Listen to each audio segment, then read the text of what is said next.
লড়ছে কারা, রাস্তায় কারা, বঞ্চিত কারা, দাবি এক দফা এক, দাবি এক দফা এক, আমরা কারা, লড়ছে কারা, বঞ্চিত কারা।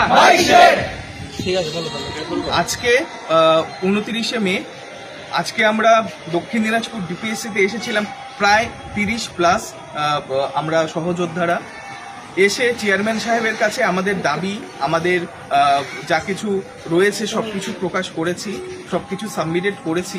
আমাদের যা প্রশ্নকরণ করার ছিল সেগুলো করেছি, কিন্তু দিনের শুরুতে যেরকম ছিলাম দিনের শেষেও আমরা সেরকমই রইলাম। সদুত্তর কিছু যা আশা করছিলাম ঠিক তেমন পরিমাণে পাইনি। সুতরাং এটাই আমাদের বেরিয়ে যাওয়ার পর মনে হচ্ছে ওনারা সবকিছুই ছেড়ে দিচ্ছে পর্ষদের হাতে, আর পর্ষদ তো পরপর ঊর্ধ্বতনদের হাতেই ছেড়ে দেবে।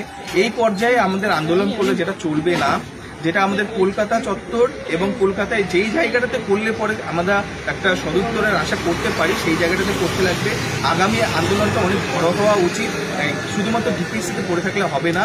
বিশেষ করে দক্ষিণ দিনাজপুর মধ্যে পিছিয়ে থাকা একটা ডিস্ট্রিক্ট, সেই জায়গাটাকে আরও অনেক বেশি শক্তিশালী করে তুলতে হবে, কিন্তু সেটা এই ডিপিএসসিতে নয়, সেটা কলকাতাতে।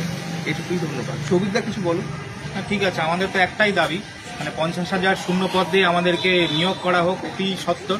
কারণ আমরা 2022 স্টেট মানে 2022 আমরা পরীক্ষা দিয়েছি, এটা 2025, 3 বছর ধরে আমরা রাস্তায় থাকতে আমরা কতদিন আর রাস্তায় থাকবো। আমাদের তো একটা ছোট্ট দাবি যে প্রাইমারি স্কুলগুলোতে নিয়োগ পাক, অন্তত 3 বছর হয়ে যাচ্ছে যে আমরা পাশ করেছি। তো দাবি এক দফা এক, 50,000 নিয়োগ।